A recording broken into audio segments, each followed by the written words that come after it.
There is a lie you've been told since childhood, that the man meant for you will fit you perfectly, that love is supposed to be seamless, easy, without conflict. But Jungian psychology tells another story, that true connection is forged, not through similarity, but through the friction of opposites. What if the one you're meant for isn't the one who completes you, but the one who challenges your unconscious wounds? What if love doesn't begin with comfort, but with a mirror that disturbs you? What if the soulmate isn't the one who soothes your fears, but the one who brings them to the surface to be transmuted? This is the terrain of real intimacy, not soft fairy tales, but sacred discomfort. Because the soul doesn't grow through ease, it grows through exposure, through the collapse of illusions, through the death of the small self. Many women confuse safety with alignment. They believe that calm chemistry means soulmate. But often, that sense of ease comes not from depth, but from familiarity. The familiarity of unhealed wounds. You might feel drawn to someone not because he's meant for you, but because he plays the exact role your trauma has scripted. Jung said, "Until you make the unconscious conscious, it will direct your life, and you will call it fate." That's the tragedy of love without self-awareness. You repeat patterns, you fall in love with ghosts, you marry the emotional landscape of your childhood, hoping it will finally offer what was once denied. But it never does. Because healing doesn't come from repetition, it comes from rupture, from seeing the pattern, grieving it, and then choosing differently. This is where the real soulmate enters. Not to rescue you, but to reflect the part of you that is ready to wake up. The man who is truly meant for you will not feel like a lullaby. He will feel like a thunderclap, not because he is cruel, but because his presence calls forth the storm you've been suppressing. He doesn't arrive to flatter your persona. He arrives to awaken your shadow. You'll recognize him not by how he soothes you, but by how he unsettles something ancient inside you. This is not abuse, this is sacred disruption. There will be a stirring in your psyche, an ache in your heart, a trembling in your body. He mirrors the parts of you that you've disowned to be lovable, the fire, the fury, the fierce longing. He does not coddle your illusions. He stands as a mirror that refuses to lie. And in that confrontation, something holy begins, not romance, revelation. To love a man like this requires an initiation into your own soul, because your ego will rebel. Your defenses will flare. Your inner child may scream for escape. But if you can stay, not in suffering, but in presence, something profound unfolds. You begin to see that what he's triggering is not harm, but memory, old wounds, ancient contracts, forgotten dreams. He touches the electric wire of your unconscious, and instead of running, you breathe, you listen, you soften. And in that sacred pause, you start to reclaim the pieces of you that were buried beneath survival. This is the love that transforms, not because it's easy, but because it burns. Not to destroy you, but to forge you into something more whole than you ever imagined yourself to be. There are men who enter your life like lightning, and you mistake the shock for love. The pull is magnetic, the connection instant, and your body floods with longing. But not every powerful attraction is sacred. Some are echoes of wounds you haven't healed. Some are chemical illusions created by unmet childhood needs. Jungian psychology calls this the complex, an emotional knot from your past that hijacks your perception in the present. What feels like destiny may be repetition. What feels like chemistry may be trauma dressed in new skin. To know if he's truly meant for you, you must pause and ask, does this connection nourish your soul, or does it reenact your suffering? Soul recognition feels different. It doesn't scream. It hums. It moves slowly, steadily, with depth. You won't feel frantic or consumed. You'll feel clear. This man doesn't make you lose yourself. He helps you return to yourself. Your nervous system settles around him. Your intuition whispers, not yells. There's a sacred quiet that speaks louder than fireworks. He doesn't complete your fantasy, he expands your reality. He invites your full presence, your full truth, even the parts you were taught to hide. With him, you're not performing love, you're practicing wholeness. And in that practice, something ancient awakens, a knowing that this is not just romance, it is reunion. A soul you have met before, arriving again, not to fix you, but to walk beside you as you finally become whole. Inside, every woman lives an inner masculine, the animus, and within every man, the anima, the inner feminine. These are not just poetic symbols. They are energetic truths that shape how we love, how we project, how we suffer. When a woman hasn't met her animus, when she hasn't integrated her own inner strength, clarity, and direction, she seeks it in a man. She confuses projection for partnership.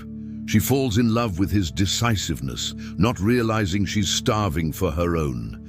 Jung teaches that until we befriend these inner archetypes, we fall not in love, but in fantasy. The men we chase are often mirrors of what we've yet to claim in ourselves. But when you begin to awaken your inner masculine, not the toxic one, but the sacred one, everything changes. You stop needing him to lead you, save you, prove himself to you.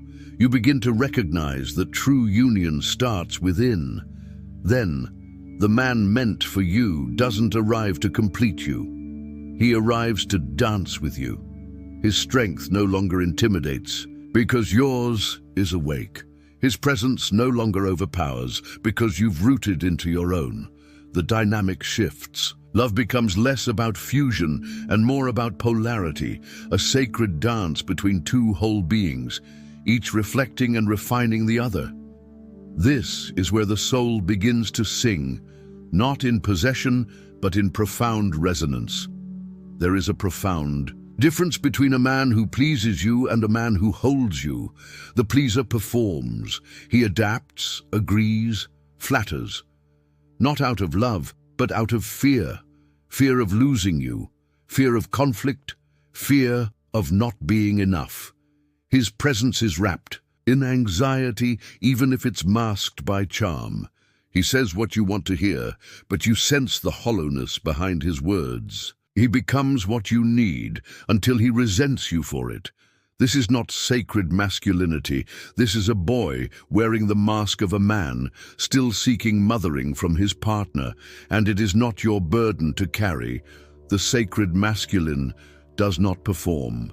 He embodies. He does not flatter to gain favor. He speaks truth to nourish growth. He is not swayed by your moods or manipulations, not because he doesn't care, but because he is anchored, rooted, present. You feel it in the steadiness of his gaze, in the calm of his voice, in the way his energy doesn't collapse when yours becomes chaotic. He doesn't try to fix you. He doesn't run from your storm. He stays, not out of obligation, but out of devotion. With him, you are not managed, you are met. And in being met, your feminine relaxes. Your testing softens, your heart opens, not because he conquered you, but because his integrity invited you to surrender. Not all signs come in thunder. Some arrive like whispers. A look that lingers a second longer than it should. A dream that repeats his face. A silence between you that somehow feels like home. When a man is truly meant for you, your soul recognizes him long before your logic approves. And the signs, though quiet, are persistent. You begin to feel pulled, not pushed. There is no urgency, only gravity. Not an addiction, but an invitation. An unspoken pull towards something larger than either of you. This is not the chaos of obsession. It is the clarity of knowing, of being reminded of something ancient, something sacred, something you almost forgot. That knowing lives in your body. It doesn't come from fantasy. It rises from a place deeper than desire, from memory, from essence, from soul. You don't ask if you're enough. You don't wonder if he sees you. You simply know, not because he performs perfectly, but because his presence activates a truth in you that no performance ever could. This man may not check every box. He may arrive in a form you didn't expect. But your intuition, the part of you that speaks in symbols and feelings, not logic, says yes. Not loudly, but firmly, subtly, unshakably. And in that yes, your path shifts, not because he is the answer, but because you are finally listening. Not all chemistry is sacred. Some of it is chaos wrapped in memory. You may feel an undeniable pull, that magnetic spark that seizes your breath and floods your body with urgency. And yet that spark is not always a sign of destiny. Sometimes it's a reenactment, a trauma echo, a karmic echo of what once hurt you, disguised as what could heal you. When your nervous system lights up around someone, it isn't always love. It could be your body remembering a wound it wants to relive, hoping to rewrite the ending. But that isn't healing, that's repetition. And in Jungian terms, what you don't consciously work through will continue to work on you from the shadows. Soul recognition, on the other hand, feels different. It doesn't intoxicate, it clarifies, it doesn't rush, it deepens. You don't feel consumed, you feel returned. In his presence, you don't become someone else to earn love. You become more yourself, more grounded, more aware. The true man for you doesn't provoke the chaos of addiction. He invites the steadiness of becoming. There's a silence between you that speaks louder than words, a knowing that surpasses logic. He may not be who you expected, but something in you, ancient, tender, wise, whispers yes. This is not the fire that burns you. This is the fire that warms the part of you that thought she'd never be seen.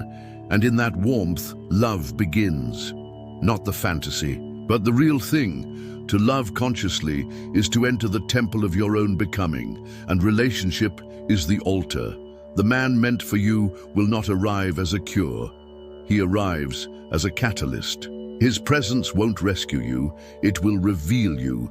Every fear, every doubt, every wound you thought you had buried, they will rise again, not to haunt you, but to be healed. Jung understood this well. The sacred other is not here to complete us, but to reflect what remains fragmented. He is not the answer, he is the invitation. And in the mirror of his presence, you do not see perfection. You see the places still longing for your own love.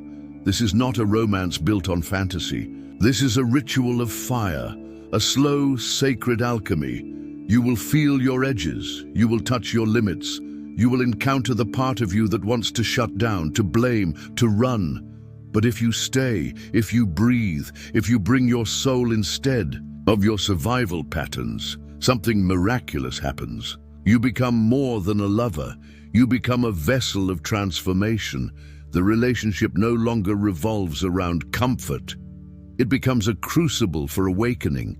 You don't just fall in love, you rise in it. And that rising is what tells you, this is not any man. This is the man whose presence was written into the architecture of your becoming. The truth is, he could stand before you right now, and you still might not recognize him, not if you are looking through the lens of your wound. The man who is meant for you won't always be wrapped in the fantasy your ego created. He won't arrive scripted by your fears or shaped by your longing for validation. He arrives when you're ready to see him. Not as a savior, but as a soul on his own path. And to truly see him, you must choose him with new eyes. Eyes that have wept, eyes that have awakened. Eyes that are no longer desperate to be filled, but ready to co-create. This is the radical act, to choose from your wholeness, to look at him flawed, human, divine, and say yes, not from lack, but from presence, not from old scripts, but from soul clarity. Jung said that love is the process of individuation, and choosing love is choosing the self again and again in the presence of another. You do not lose yourself in this love. You remember yourself more deeply, and every day, in every small act of devotion, you reweave a new story, one where the sacred feminine does not wait. She sees, she knows, she chooses. And in that choice, she reclaims the myth of herself, not as someone who was chosen, but as someone who finally chose differently. If your heart stirred during this journey, if a memory emerged, a longing awakened, or a hidden truth rose gently to the surface, let it speak. The man your soul remembers may not be here yet. Or perhaps he's already standing in your life, unrecognized through the eyes of your past pain. Who are you becoming to meet him? What part of your sacred feminine is ready to rise? Share with us in the comments. Your story, your voice, your reflection, they matter here. This space is not just a channel, it's a sanctuary, a temple for those who are healing, remembering, becoming. If these words felt like a mirror, a comfort, a call, subscribe and join our sacred circle. You belong here exactly as you are, and your path is not yours alone. We walk it together, not in perfection but in presence, always in presence.